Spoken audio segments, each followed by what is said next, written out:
Canada. As Trudeau's desperate diplomatic war against India continues to boil and bubble, the layers of Canadian state hypocrisy and complicity with terrorism and organized crime are being peeled away every single day. Today, I reveal one of the Trudeau government's most brazen and suspicious actions, one that presents a new nightmare for the Canadian public to digest. On October the 14th, viewer, the Washington Post, one of the biggest and most respected American newspapers, reported that unnamed Canadian sources had secretly briefed them about how the Lawrence Bishnoi gang was being used by the Indian government to kill pro-Khalistani Canadians in Canada. Well, hours after this startling news break broke the surface in the Washington Post, a press conference was held by the Canadian National Police, the RCMP, where they repeated this claim that the Lawrence Bishnoi gang had been deployed by the Indian government to gun down pro-Khalistani criminals on Canadian soil. Now, the mention of Lawrence Bishnoi kicked up an understandable storm. After all, Bishnoi at this time was already in the headlines for allegedly masterminding the killing of Maharashtra politician Baba Siddiqui. So something was amiss here. Team Trudeau was clearly trying to use the high-profile name of Lawrence Bishnoi to amplify Justin Trudeau's allegations against India to a fever pitch. It made for a fabulous masaledar story that ticked all the boxes. By briefing the Washington Post and then having his national police say the words Lawrence Bishnoi, Trudeau hoped that that would be something that results in a firestorm. A firestorm would be lit and India would be on an embarrassed back foot. Except once again, it has backfired on Justin Trudeau. And let me explain how. You've obviously heard the name Goldy Brar, a man you've become familiar with since the killing of singer Sidhu Moosewala in May 2022. He's a Canada-based gangster who runs Lawrence Bishnoi's criminal empire from the Americas. Goldy Brar is a man who India has officially named in a dossier of wanted criminals. India has sought his extradition and provided detailed information on his criminal enterprise and activities. But here's where the story gets very interesting, viewers, so listen even more carefully to me. The Canadian government, which had placed Goldy Brar on a Royal Canadian Mounted Police wanted list, has mysteriously removed his name from that list. Why would Canada do that? What is the explanation? Goldy Brar is the Canada head of Lawrence Bishnoi's criminal gang.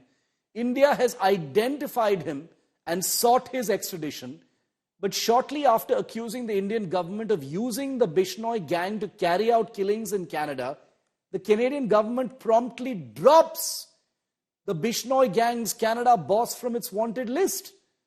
I'm as confused as you are, viewer, because after highlighting the Lawrence Bishnoi gang as being an instrument of foreign interference and being used by the Indian government, one would have expected that Trudeau would have speedily acted against Goldy Brar and any other elements of the Bishnoi crime enterprise in Canada.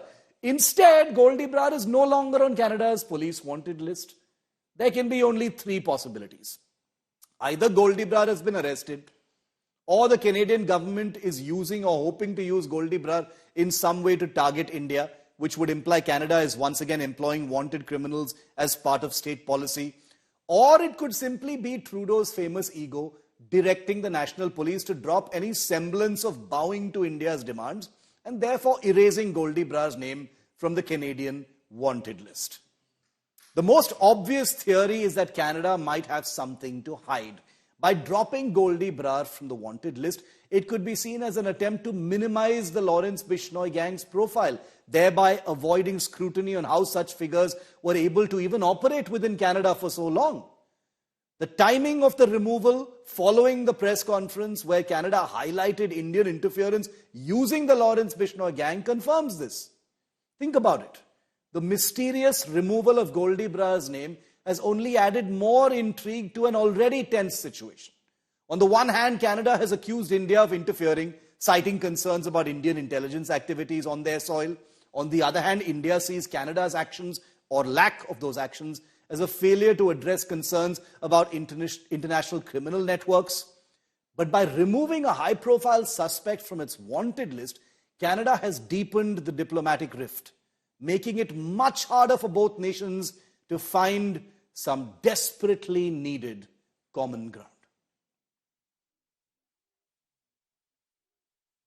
Now let's just tell you what the Indian public thinks in response to a few questions that the Sea Voter polling company has put out. This is some data just to give you a sense of the pulse of the Indian people. Public opinion on the impact of the Canadian government's stance towards India. Well, 24% say significant, 30% say no role, 13% say it depends on the current events, 17% say opinion misrepresented by media. Now let's talk about current tensions and their impact on pro-Khalistan activities in Canada. This is very interesting. Look at this data. No significant change. There will be no significant change in Khalistani activity in Canada, says 21%. Their influence will actually increase, say 25%. And I actually agree with this because the spotlight on Khalistanis, who were otherwise pretty much just unemployed, the issue was a non-issue, nobody really knew about what it was about, now suddenly is making global headlines. So they will be feeling a sense of importance and validation by all this media attention, including here. Activities will be limited, say 22%. Too early to assess the impact, say 17%. Just a small glimpse of how the Indian public, or at least those sampled in this survey, feel about the ongoing India-Canada diplomatic storm.